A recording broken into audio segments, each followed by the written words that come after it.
The O2F Football Podcast. The voices of tomorrow, here today.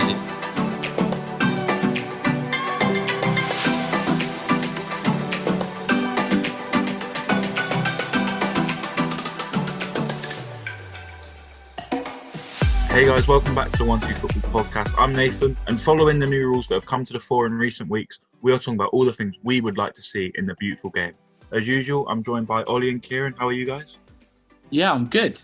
We haven't had a podcast in 2 weeks, is it? So it's it's good to be back. Social media boycott done, and yeah, I'm good. Yeah. Weird having a 2-3 week break. I think we had one in the works for a certain scenario, but that quickly ended up in the bin when we realised everything we said was redundant. But nonetheless, good to be back. Looking forward to this one as well. Let's get into it.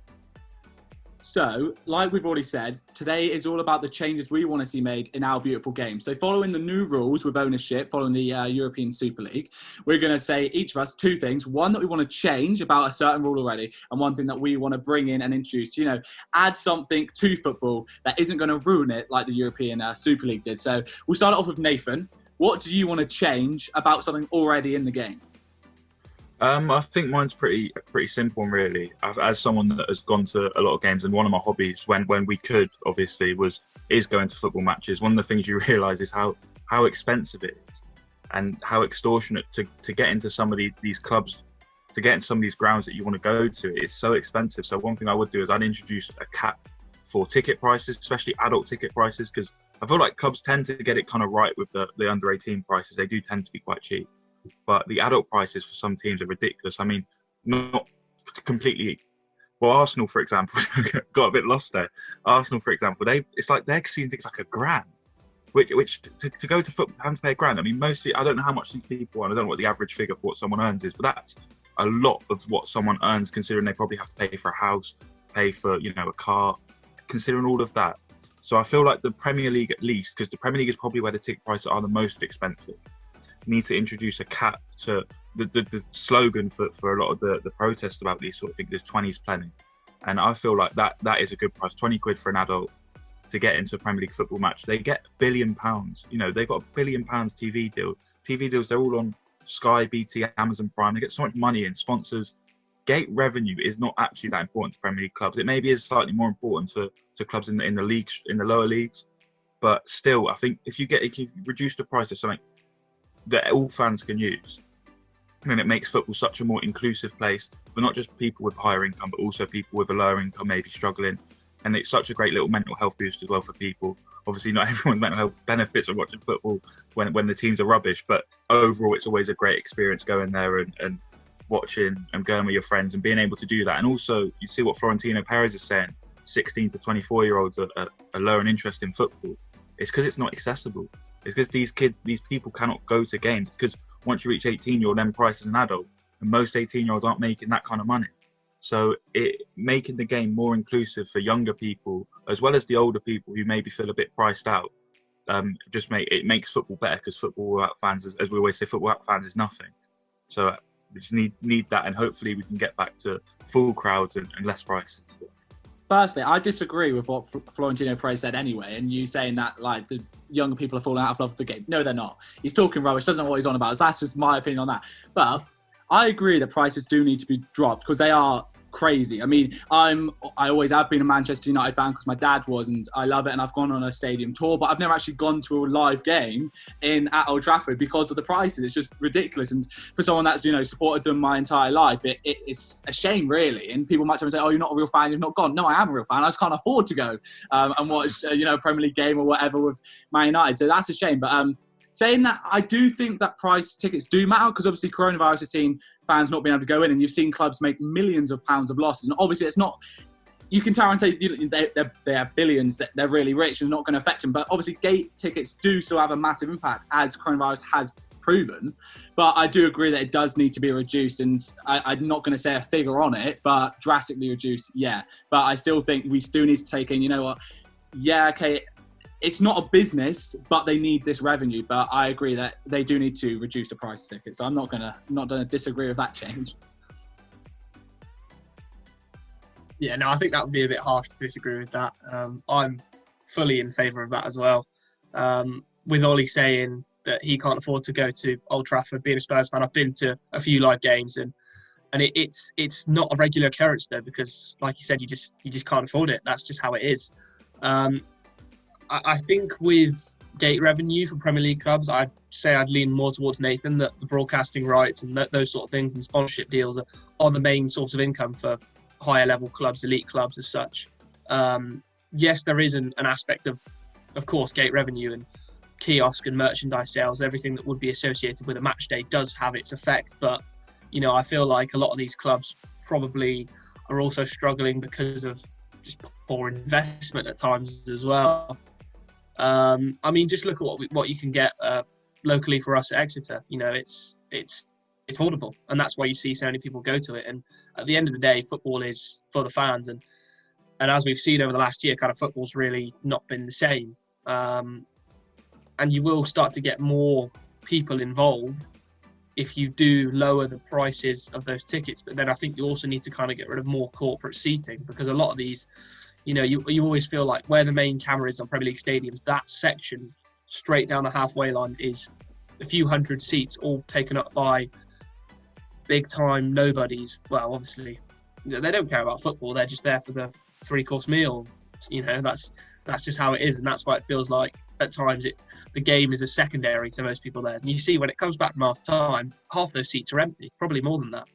You know, and I just think that's pretty naff. So I think if you're going to bring down those ticket prices, I think to get more people involved again, you have to kind of affect the corporate seating as such and the hospitality situation. But I think that's a whole other issue, to be honest. I think another thing with ticket prices, and one thing that definitely makes it feel more expensive, and this isn't a football problem, but I know in Germany they've tried to solve it, is the travel prices. I mean, it's so expensive to get like a train to anywhere basically. Like, especially if you don't have a rail card. I had to shout for a rail card, because if I was doing it without one, I'd be bankrupt by now. But it's crazy. I think in Germany the system is if you buy an away ticket, they at least subsidise some of the travel, so that, like, because it's like, how much is it to get to Derby? Because I live in Derby normally, I'm in Exeter now. It's about £64 with split ticketing to get there, which is a lot of money. So let's say I'm going to Derby, travelling up there, I'm paying 23 quid for a ticket, I'm paying £64 for a train.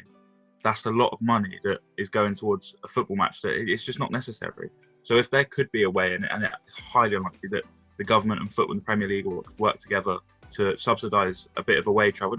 You still have to pay for trains and stuff, but make it a bit less, or make it kind of direct. I don't know how it would work, but if there's a way they can do that, I feel like it would just make football way more inclusive, and allow local people again to feel, maybe if they feel that they've been priced out, especially in lower income places, they can get back and watch their favourite team.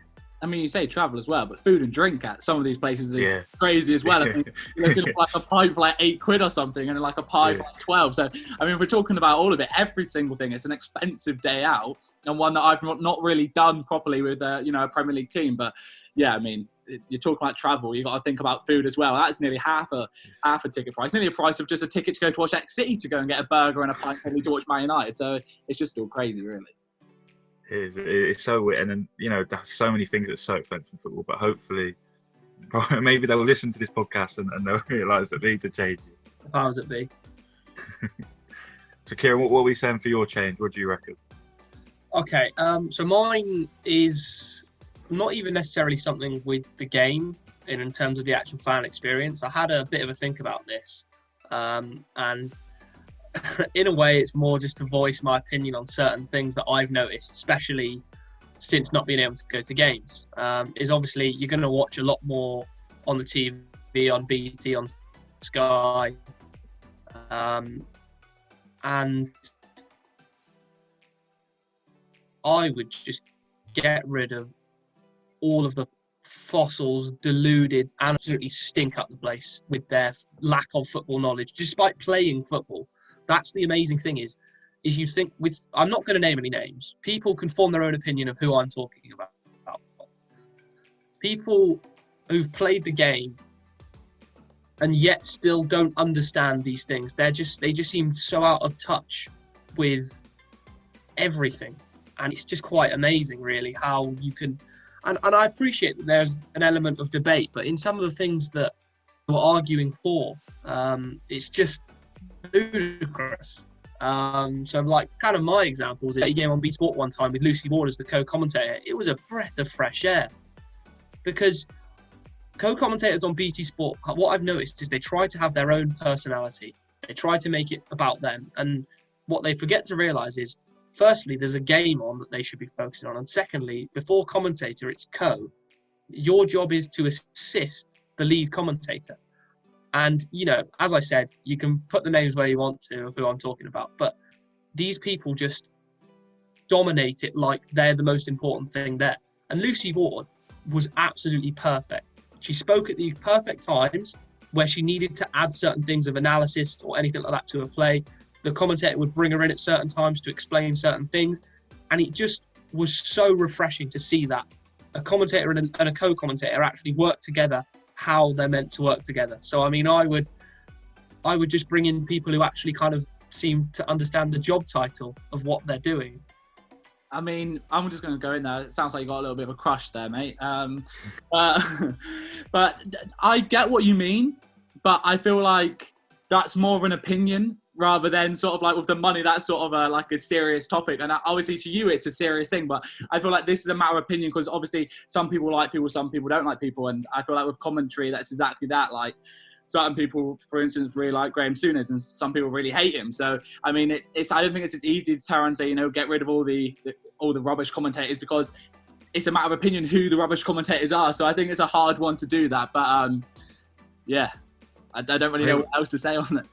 I think we saw over the weekend with obviously everything that happened at Man United and the protests, everything like that, and clear, like just a lack of understanding, I think was the thing that annoyed me the most. It was like, what do you do your research? I think that's probably, for me with commentary, maybe I won't change commentators, but I'd get them to just, I'm sure they do a bit of research, but sometimes it feels like they just stroll into the booth and kind of just look at the commentator's notes and go off that. You know, it's like, do your own research, come to your own opinions, and maybe they are coming to their own opinions, but I was the BBC analysis of the match on match day of the protests, and it was just sitting on the fence. It was just, oh, I don't want to annoy them, and I don't want to annoy them.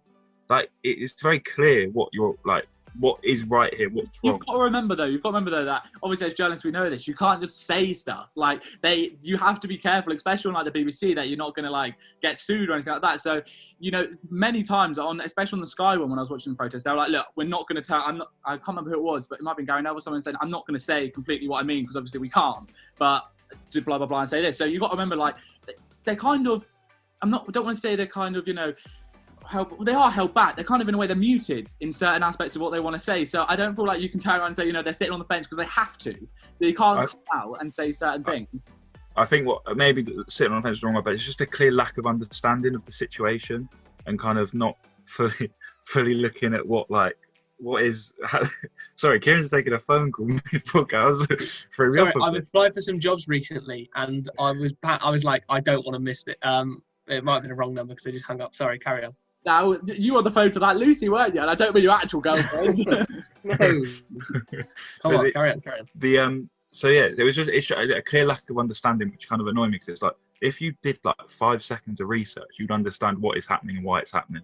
So that's probably more annoys me than the fencing. I understand that as someone that kind of fences a lot in general, I understand that kind of the notion of it, but just I wish they had more understanding, more research in their job. Probably that's all I'd ask for. Yeah, I think that's fair enough. I guess it's more of a wide variety one where, like Ollie said, it is slightly more opinion as to anything else. I think it's probably the vast majority is opinion, but that nonetheless. I thought you were about to say it's the right. I just think it. No, I'm not going to say anything. I'm going to sit on the fence with it. I'm not going to say anything controversial or anything like that. Sign him up. BBC, sign him up. He's sitting on the. It's just how I view things, especially more with lockdown. And it does feel like what Nathan said is the preparation is sometimes quite poor, and you can tell that. And so I just ask that you do your job, basically. This is not me sitting on all high and mighty thinking I could do a better job. I'm just saying that if you're in that position of power, I feel like we've trusted you as viewers to do things and explain things in a certain way. And when you don't do that, you feel a bit let down. So yes, I guess it is kind of subjective to me, but nonetheless, I would like to change something there, whether that be bringing in people who understand things better, or just getting rid of people who seem to just not really care that much. You know, you said you applied to new jobs. Have you applied to the BBC and this is just your way of trying to get your foot in the door? All right, anyway, moving on. My change, it is money again, and it is something that I think everyone can agree on to a certain extent. It's transfers, it's wages, it's agent fees. It's putting a cap on all of that. Stopping this stupid amount of money being pumped in and just paid to players, and to some youth players, it is just crazy. You know, the price tag to a certain extent is going to have a mental impact on the players and people that are brought in. Obviously, you hear a lot about that, but most importantly, it's because nobody is worth £100 million. I understand there's a lot of money in this game, but the prices are just getting absolutely crazy. And I just think that needs to be capped. And I don't really have a figure to cap it at. I'm not, you know, a financial person, but something that it can't go above, like £80 million when that was like around the Pogba thing, 89 or whatever. I was like, that's crazy. And now all of a sudden it's like you're looking at 120 million pounds, and that's just too far. And I think not only does it need to be stopped because it's just crazy, and it's, you know, these are people, these are people that are being told they're worth £100 million, and you know, I think that's just ludicrous in itself. But also to maybe open up the playing field a little bit. I'm not saying we make everyone worth £5 million, and you know, a cap around the £80 million mark is still a lot, but I think it might work quite well, because obviously, if you lower it too much to say like £50 million, the likes of Man City, the likes of PSG, people like that, they'll just be able to go out and buy all the good players in the world in one transfer window. So you can't have it too low that everyone can go and do this. And obviously, financial fair play will come into play with that as well. But I mean, I think it will open up the playing field because, you know, these lower teams will have ambitions and they'll be able to know, you know what, if we can raise this much money, we can actually bid and we're not going to get outbid. And it'll be down to the player to actually pick his preference on the sort of team he wants to be involved with, and not having that sway of this team's going to pay me, you know, double the amount. So as much as I want to play for, you know, that team, it seems stupid because obviously, like, if someone's going to pay you double the amount, you're going to sway more in their favour. So I think with wages, with transfers, and of course with agent fees, which I know Nathan will probably say a little bit in a minute, you know, it just needs to be capped to not only, like I said, open the playing field, but just to make the entire game fairer, to reduce any mental strain on players, and also just, you know, that saved money. It probably wouldn't happen, and they're probably not going to put a cap on it, but that saved money. So let's say, you know, they're going to pay, for instance, £100 million on Haaland.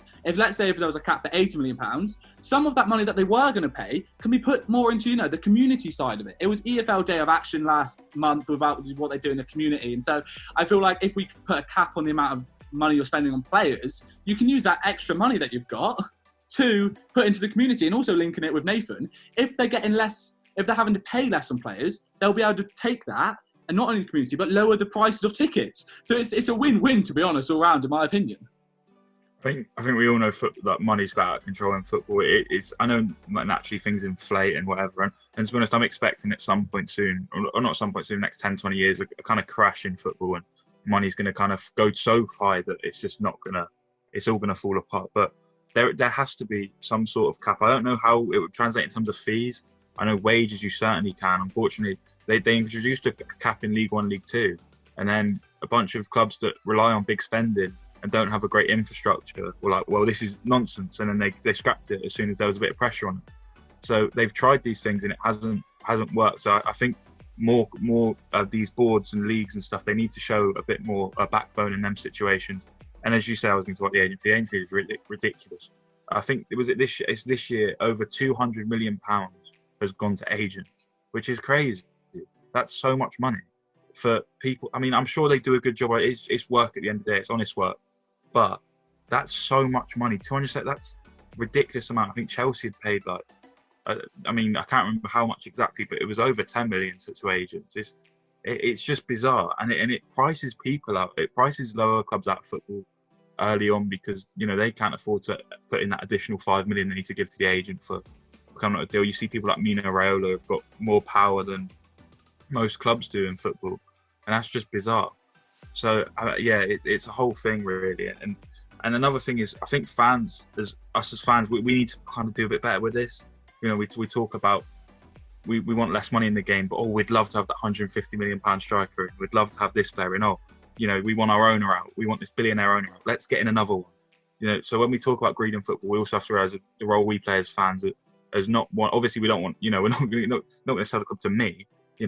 With my two or three grand that I've got in my savings. But we need to realize that billionaire to billionaire, the same things are going to happen, and the same is going to keep happening unless something is done. So, I mean, you see it with the Arsenal one, the Kroenke out for the Spotify billionaire. Just because he likes Arsenal doesn't make anything different for me anyway. And they say it it's out of control. I don't know how you fix it. I do think boards and leagues need to show a bit more backbone, and we as fans, just to sum up, we as fans need to be a bit more on the ball with not wanting these rich billionaires at the club. I'd say, as much as everything Ollie said is probably right and it would be beneficial for everyone, I do just think that we're past that, unfortunately, in terms of, as Nathan said, the ridiculous amount of money involved in football. It would take so many people agreeing to this. And like Nathan said there, if you even started talking about this as a possibility, the pressure would be ridiculous. And as we've known with boards and governing bodies, as soon as anything's applied, it's, nah, don't fancy it. All right, we'll scrap it. That's just how it works. So for this to come in, there would need to be drastic changes beforehand, in terms of who's at the top, in terms of who gets paid what the cap would be. You'd need probably hundreds of people thrown out of the role because they would be the ones who put the pressure on, just to even have chance of it going through. So I think maybe before this booming ridiculous pricing in football happened, it could have been prevented and stopped. But I feel like we've reached so far down the line now with these billionaire owners and these chief executives who run football clubs like businesses, that someone would have a problem with it. And by someone, I mean probably a lot of people. And by people, I mean the people in power, unfortunately. So that's kind of where it comes down to. As good as it would be, I'd say there's a better chance of pigs falling out the sky. I just think, my personal view is, I think if something like this is going to happen, I think it's going to happen now or never. Because we're obviously seeing, owners are getting, people want owners out. And with that, if it's the greedy owners going, maybe something could change here. And obviously COVID-19 is going to have a massive effect on the amount teams can spend. We're probably going to see in the next transfer window or two that the price, I know obviously like sort of Haaland are going to, command massive price tags, but the majority of players are probably going to drop down in the sort of how much they're worth because clubs have less money now. So I feel like if it's going to happen, now it's going to happen because obviously the owners are getting a lot of things. There's new rules being brought in following the European Super League, and fans' power has been shown. If we speak, something happens, as proven by the European Super League. So, and I don't think anyone's going to uproar in the way they did on the prices and transfer fees. But I feel like if anything's going to happen, now's the time. With the owners getting, people looking at them a bit differently, and with the European Super League collapsing, and with less money in the game at the moment. I think now would be the perfect opportunity to make a change. But like I said, I think it would have a massive impact on the whole scale, going all the way back, more money in the community, less money needed for, gate receipts and stuff like that. So I think it'd be great. But also, it might make the players, want to actually play the game more. Obviously, I know they want to play, they love football. But sometimes you do have to think, has he just done that because, he's playing and he's, 300k a week or whatever. So get rid of less money, you might get a bit more actual love for the game back. But Nathan, now your new thing. What do I want to add? Okay, I wasn't sure where to go with it really, but it's an idea that has been kind of floated around for a while now, by not powers but people have been saying this is a great idea. The NBA do it, I think. I'm not sure if the NFL do it, but I know for sure the NBA do. And it's having a Premier League subscription service, so every game is available on one app kind of thing, or one app, one website. And you pay a monthly fee like Netflix, like Now TV or whatever, and you get to watch all the Premier League games. For me, this would be a good thing. Firstly, because Sky and BT have a huge stranglehold on English football, and the way they get to kind of just do what they want is kind of frustrating, especially for game-going fans. It's so frustrating when you have a game like Southampton versus Newcastle or something like that requires a lot of travel, and you basically sacrifice your whole day to attend that game if you're a Newcastle fan or in that kind of distance. you end up having to really sacrifice your own personal life for these things. You put it on a Friday at 7:45, it benefits no one. You end up at home at a really stupid time, and they have a real control. And you see it throughout the leagues. You think, why is that game on a Friday night? Why is it on a Monday night? It makes no sense. Put some more local games on. So I do believe a subscription service would actually, hopefully, would put the fans first in that regard by putting, making sure games are kind of in the correct time, the appropriate times, like Saturday, Sunday. And if it is a Friday game or a Monday game, it would be a kind of local game. One that is a 2-hour, 3-hour journey, which kind of is okay for that time. Another thing it would do is, I was talking about ticket prices being expensive. It's expensive to follow Premier League football. You have to pay for a BT subscription, a Now TV or Sky subscription, and an Amazon Prime subscription to watch the games, I'm pretty sure. And and I don't know how much that tallies up to. That feels probably about £50-60, a month to watch Premier League. I mean, it's just ridiculous. If that was a nominal kind of £10 a month, the 120 quid you spend to watch that for the whole season is already lower, than what you would spend for 3 months or 4 months of trying to catch all the Premier League games. So I just think it would be another beneficial thing, and maybe, but the price would go down. More people are going to pay for it, I feel like. Maybe I'm wrong, but more people are going to pay for that subscription service, because you could have the Premier League years if they could buy that. You could have that, and you could have loads of Premier League sort of specialised programming for it, and really get the interest back in football. You could maybe even, and it would just allow more freedom for the fans, I think, and it would be a lot better financially for them as well. So that's my idea, the subscription service for the Premier League.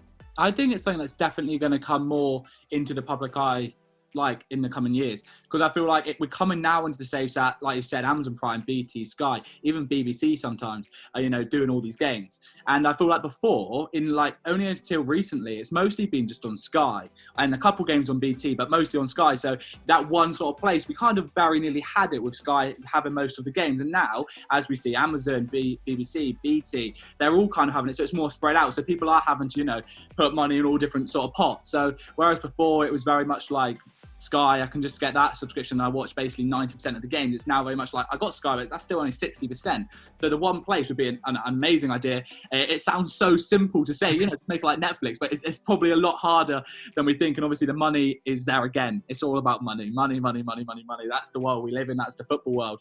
And, some clubs will probably be against it, because I know they still get payment from it for TV rights and stuff like that. But I definitely agree that it would be something. It would be quite cool to have. There's that one sort of place where you can get, I can watch that game, I can watch this game. But like I said, I think it's something that's definitely going to be more of a question in the coming months and years, because more and more, sort of companies are trying to get a Premier League game to broadcast. Yeah, definitely. I'd say out of all the things we've already said and what we'll probably say, this is the one that's probably going to be the most likely to come in, and I expect it will eventually. As Ollie mentioned there, with it being like a Netflix-like service, that's exactly what it should be. And I feel like the powers at the top of the Premier League and the FA and all people like that, I feel like there is enough sway and power there that they can make this decision and do it like that. Broad rights, when they first came in, it's you think back to the days of Champions League on ITV and certain things like that, of if you have the broadcasting rights, you hold the power. And right now it is mostly with Sky. Then you've got other people coming in, like BT, who've now got some of the Premier League games, along with some FA Cup games, along with the Champions League. So it's kind of spaced out a fair bit. So if you then make just the Premier League just on its own streaming service, that is better for everyone, I'd say. Mostly fans. And Nathan mentioned as well, with the awkward timings of games, I think you'd see a lot less of that. So, I mean, not only do I agree with it, I also think it will happen fairly soon. Kieran, what would you add to football? What's your idea? I can't speak today, correct? Okay, yeah. So I have kind of noticed that a lot of your ideas were kind of money specific, and of course that is a huge problem. But another problem, from what I've seen from being at games and and playing in certain ones is dissent is a bit of an issue.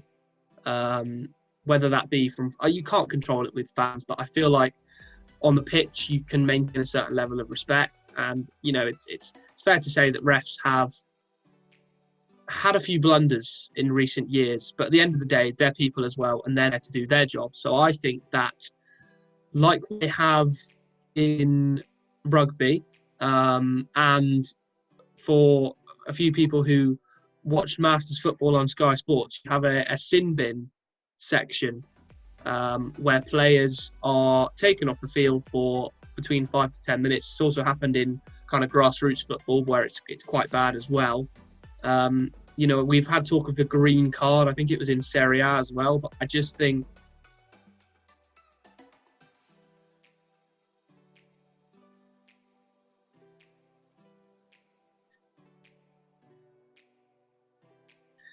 send someone off to the sin bin section. I'd say maybe swearing is just kind of part and parcel with it now, but if it's direct, it's aggressive, and it warrants, someone being taken off the pitch, I think players would think twice about it. You can have it, you can have grievances and discussions and debates on the pitch, but if it goes beyond that, I think it's only right that something should be done about it, and that's why you bring in this rule. And then I think players would probably think twice about saying what they probably want to say, and that way you've maintained a certain level of respect in the sport. I feel like, did something very nearly come in like this? I swear there was discussions like a year or two back where I don't know if I think it was a bit longer, but yeah. Like with the 5 like sub rule, whatever, or the sub rule. I could have swore there was a discussion going on with sin bins a couple of years back. I could be wrong, but I feel like that was something that happened, and I'm fully for it. I mean, you see some things happen, and you're like, he's got booked for like dissent and stuff like that. But a sin bin would, I think, do really well, and I think just like you said with the last one, it's probably likely to happen. I can see this actually happening. It works well in rugby, but I mean, so did like the VAR type thing. So I don't think we could judge really too well in comparison. But yeah, no, I think dissent. Obviously fans get a lot of hate, and obviously social media boycott was for that, and obviously that's a lot worse than this. But I still think we still need to take into referees into consideration, and the dissent they get from some players and is not right. And they're there doing their job just as the footballers are, and they need to be protected in a way, and they need to have the freedom to, like, I don't like the way you're talking to me, sort of thing. Go have a little bit of a time out, like you're a little bit of a child, sort of thing. But I do think it's the correct thing to do, and I think so far this is the most likely to happen. I can see the last one, obviously, like the Netflix thing happening, but I think this will be probably the sooner one to be brought in, because obviously rules change all the time in a minute, and football's up in the air. So I can see this being a next season, because halfway through the season, maybe, with the way that they like to change rules.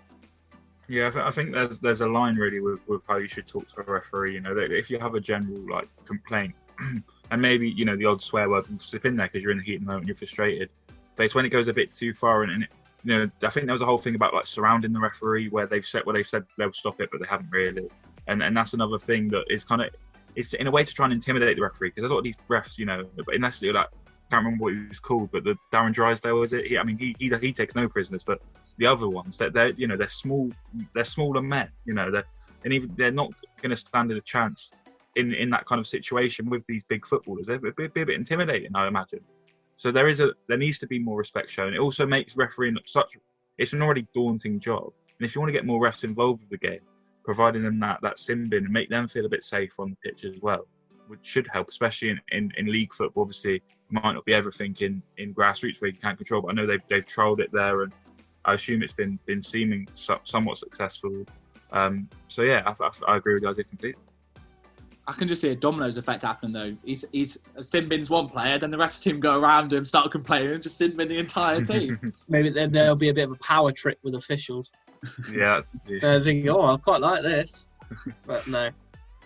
So the final thing that we want to introduce, or I want to introduce, is something I want to call the British Winter Cup. All right, so don't panic, anyone. It's not a revamped European Super League, obviously, it's not a British Super League. No one stress, okay? It's more to add to the sort of football that we like, and it's to bring all of British football together. So it's it'll be a cup for England, Wales, Scotland, Northern Ireland, and all those teams to come together in one sort of tournament that would replace the League Cup. Because I know a lot of people think it's a bit pointless and stuff like that, but to replace the League Cup, keep the FA Cup, but to replace the League Cup. And it would take place, in my mind, obviously, I don't know the exact ins and outs of how it would work, but just on the basis to take place around December, January sort of time, where Premier League football would pause and League football would pause. And so you do the sort of the first round, because it'll be a very big competition. So you do the first couple rounds during it, just like the League Cup and FA Cup do, just during during the start of the season. So that would go along with normal league football. And then when you get to like the round of 16s, those teams that have made it through or around that sort of round would then just play football for this during December and January. It would give everyone a rest because obviously it's a very grueling time for football players. And it would just be a nice escape from Premier League. And obviously that would mean that you wouldn't be doing the games you do then. So you'd have to put them either side of it. So it might make a bit more, a bit more of a rammed schedule either side of it. But they would have a lot of players, a majority of players, in fact, would probably have, a month and a half off. So despite having a bit more of a cram schedule when you get back, they would probably be a lot fresher and a bit more rejuvenated from that break. Plus, you'd get to see, the likes of Celtic and stuff like that take on the likes of Man United, Man City and stuff like this, or lower teams, instead of just making them come over to like the Premier League. Obviously, you've got Cardiff and Wales and stuff like that, but instead of bringing them in and ruining all the other British leagues, just making one competition where everyone can compete and you can get the best, the best of British football. And I think it would be good. Why would people do that? That's the main thing I think a lot of people do. What would you get from it? I'm pretty sure the fund at the minute, if you win the League Cup, is 100 grand. And yeah, okay, I know I've been going on and on about money, but if you have more leagues on it, these people are really just want money. So the money's going to have to be there to make people want to do it. But more leagues in it would mean more money would be in it, okay? You'd probably get more broadcasting rights, even though Nathan doesn't want this. You get more with this thing, but you get more broadcasting rights for more money. But the main thing I would take away is the 5th place Europa League in the Premier League. But obviously this doesn't completely work if someone wins it from another league. So you'd have to figure out that with like what positions they get in other leagues, like for instance, the Scottish League at different European football places. But if a Premier League person won it, which is what probably would happen, but this is the easy way to say it, they would get that 5th place of the Europa League in the Europa League. So, because I thought 5th place, you shouldn't get a trophy or a reward for 5th place in the Premier League. You finished 5th, okay? You're not first, you're not second, you're not third. It's just a bit stupid. So I think 5th place, you get rid of that. So 5th place would have no meaning. It would make the Premier League more competitive because you'd have to be in the top 4. So right now we're talking about all 5th and 6th place. Everyone will be competing for the top 4. So not only would it be Kieran's hating this, Spurs are never getting European football ever again, but it would make the Premier League more competitive, make all the other leagues more competitive. But also, it would bring the best of British football. Now, I think this would also be really well, because obviously it will be a time period just for these teams. It's nothing worse than when, for the likes of us, ex-City get drawn against a big team and then they don't play their big players. Nobody wants that. Okay, yeah, you've got more chance of going through, but us fans want to see the big players. And if it's a break and if it's a temporary pause from normal football, you're more likely to see those big players play the smaller teams, meaning more fans are going to go to them small teams. Sorry, just to interject, Jose Mourinho has just been appointed as the new Roma manager. Oh, Christ. Yeah, for next season. Really sorry about that, Ollie. I just saw it pop up. It said Mourinho and Roma. I was like, what? Well, I would say breaking news, but it's going to be a couple days old. But there you go. If you were listening, that was breaking news.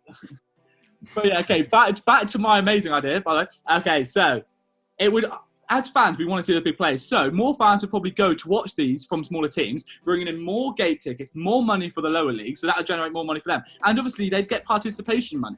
So the lower teams, which they've been going, they need to be more funded, this would definitely fund them and give them the opportunity, very unlikely, but, to maybe get in the Europa League. So I think it would just be good. It would make it more competitive, it would give a break in the season. And also, we're not losing that festive fixtures. Everyone loves the festive fixtures. It's something about Christmas. I always look forward to it. Just a couple of games, boxing and stuff like this. So you would still have that. And if anything, it would be a bit more special because it would be the British Winter Cup. And yeah, I just think that it would just be an exciting addition. It would replace the League Cup, which in a way to many is a bit pointless. Apart from Man City, who clearly love to win it. But yeah, I think it would be a nice addition to see all of the teams in Britain coming together and, playing in one league whilst not ruining the main divisions. Yeah, I like the idea of expecting that awful British Super League idea that they keep saying, "Oh, let's get just to get Celtic and Rangers involved, because let's kill Scottish football to have two teams involved." Okay, I mean it's more inclusive for sure. The one thing, the League Cup already offers Europa League place. We don't even need to take fifth away from anyone because the League Cup already. I just thought it would just make the Premier League more competitive in a way as well. I just thought, but then again, like I said, I don't know how that would work, because obviously if it's not a winner from the Premier League, I'm not sure what would happen with that. But yeah. So I think just a general Europa League place. Yeah, a general Europa League place would probably start. Yeah. But the one, what I know you said didn't have it all together, but a few logistical questions on it.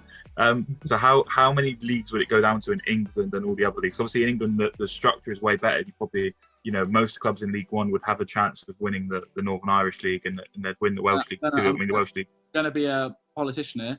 It's work in progress. Dodging the question. I'm not avoiding the question. I just think it's a nice idea. Obviously, I don't know the full ins and outs. Something like a sin bin's a lot more easier to kind of get the full grips with. But I just think it'll be a nice idea. Obviously, in my mind, I'm thinking of all the English leagues, so League Two upwards. But then obviously, I don't know how it'll be huge. It would be absolutely massive. So that's what I'm saying. I'm not sure exactly how it would work. Part of me did think maybe it would start at the end of the other season and then it would go through. So I don't know how. But I just thought it's a nice idea, and I'll just give them the template and then they can fill in the minor details and stuff like that. But yeah, the minor details. Let's just talk about. let's just talk the about minor details. Let's talk about the outline of the plan. I think there's a way to make it so it's regionalised until you get to that midwinter part. So the Welsh teams play the Welsh teams and the Irish teams play the Irish teams, all that. So it's not, you're not going from Northern Ireland to Exeter midweek, because that would be a nightmare. So, and you get kind of, it maybe even be a case to doing it at, actually, no, I was going to say do it in a neutral ground, and I realised that's not a good idea as soon as I said it. In a way like that, it's a bit like the FA Cup, isn't it? Where the bigger teams kind of drop into it at later stages. So it could work something like that. I'm not exactly sure obviously how it would work. It'd be a lot of teams, but I just feel like it would add something to it. And everyone moans about the players say they want a bit of a rest during the winter period, and I think it gives it that. Obviously, you do need to, like I said, you need to remember that it would make it more crammed either side. But some people would have a month and a half off, so it'll be a bit like a summer break. So I think, teams like in Spain, they have a nice winter break off and stuff like that. So I think it's bringing together a new competition, which clearly some people think needs to happen with the likes of European Super League without ruining the big leagues. And I think even without the European Super League coming in, I think it would just be an exciting competition. I mean, I think there'll be a lot of games that you would think would go one way and they'll go the other way. So yeah, I think it'll just spice it up a bit. And it's a competition which, a lot of teams, the FA Cup's dying a little bit. I love the FA Cup. The FA Cup's always been, that historic sort of English cup, but bigger teams aren't interested in it as anymore, as you can see by the teams they're putting out. And so I think like this would just, maybe just get more teams of the things, getting bigger games against the smaller teams. And I think it'll be exciting for all fans. Kieran, what are you going to say? I feel like you're going to hate on it. I don't know why. I can just sense some negativity coming. Some positives there for sure. And I like the idea, but I'd have no desire to watch it. No desire at all. I thought about it at the time, and I was thinking, if you're going to do it from each region, and you talked about that round of 16 and playing it, I think that could be something. I do think you do slightly contradict yourself by saying that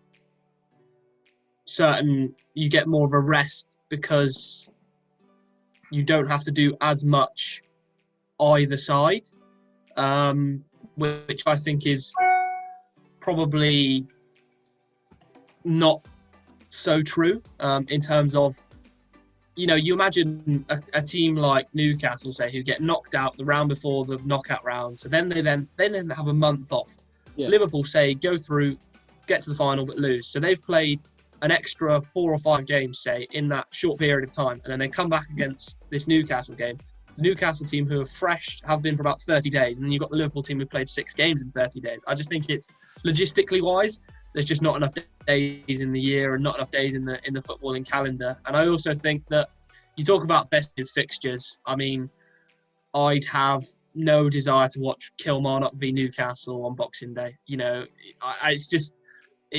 I think the festive fixtures, yes, they are crammed, but there are other ways you can spread it out. And I just think that this idea, I think maybe it would work better as like a pre-season thing, as opposed to something I'd like there to be some competitiveness to it, because I think it has potential to be a good idea. I just think crammed in the middle of an already crammed season, I don't think it would work. I think, obviously, I'm not a footballer. Obviously, that's quite obvious. But I think if it was me, and like you said, I know certain teams wouldn't get a break as much as breaks. They'd still have a break, because obviously they're not going to play every single day. But they wouldn't have a break, like you said. Newcastle, if they go on a out, not saying they would do, but Newcastle go on a out, and Liverpool, for instance, go through, then yeah, they're going to have a bit more of a long break. But in a way, it's similar. If teams go through in the League Cup and the FA Cup, then the other teams that are knocked out of that, they don't have that. So in a way, it is obviously it's a bit more grueling because they're having a month off, so it's a bit more in favour of the lower teams. But I mean, as a player, if you're still in it, you're still in it. You're in it to win competitions, and you're going to want to be in it. You're going to get European football. You're going to get, a bit of a paycheck at the end of it for the football club. And I think it would just be exciting. For me, I like the idea of it. We've talked about it several times, and I really like the idea of it. I like the idea as well that it is the only competition around during the winter period. I feel like there needs to be a winter break. With this or without it, I think you can see when you come back after Christmas and towards the end of the season, the quality dies. That no one can lie that. It does have a sort of a period where the football gets worse because people are tired and fatigued. So I feel like that adds to it. And yes, some teams are going to be a bit unfortunate, but at the end of the day, that's the price you're going to have to pay for lifting that silverware. And I just think it's a good idea. Obviously, I can't see it happening, but I think it's a much better alternative to the idea of bringing Celtic and stuff over to the Premier League, which would, as Nathan has said to me before, would ruin, those sort of other British leagues. So I think it's a good compromise, and I think one that I think some people would absolutely love, and some people like you, not absolutely hate, but would disagree with. Yeah, I think there's positives and negatives to it all, really. It's a weird one because I think if you can make it financially incentive, it contradicts everything we've said in this podcast. That's what I mean. Not against it makes it a lot more easier, if a team could somehow put together. I'm sure there's a way you could minimise it down to teams have to qualify. And I don't know, there's a competition that's similar to the League Cup in Scotland. You could use that as a qualification method. I think it's called the Betfred Cup. And you can, the league winners are automatic. And I'm sure, that we could go into it. We could spend probably the next 20 minutes talking about how much what we could do and how we could add teams in. But I think in general, it's a good idea. I do kind of resonate with Kieran. I don't know how much I'd be up for watching it, like some games, but I think it would be really worth, like the games like Celtic, and if there was a lot of pressure on them and full attendance, full fans, then it would be a real spectacle. But yeah, I'm more in favour of it than I'm against it, for sure. I think it's got a lot of possibility, and I think there's definitely I think a market for that sort of thing. So yeah, I think it's something that could definitely happen. But I think I'm going to stick with the most likely options of the sin bin and the Netflix style Premier League. And that wraps up the 1-2 Football podcast. Thanks for tuning in. We're now available on all major podcast and social media platforms at either at 1-2 Football or at 1-2 Football UK. Also, take a look at 12football.com for all the latest written pieces from our growing list of contributors from around the world. We'll be back next week.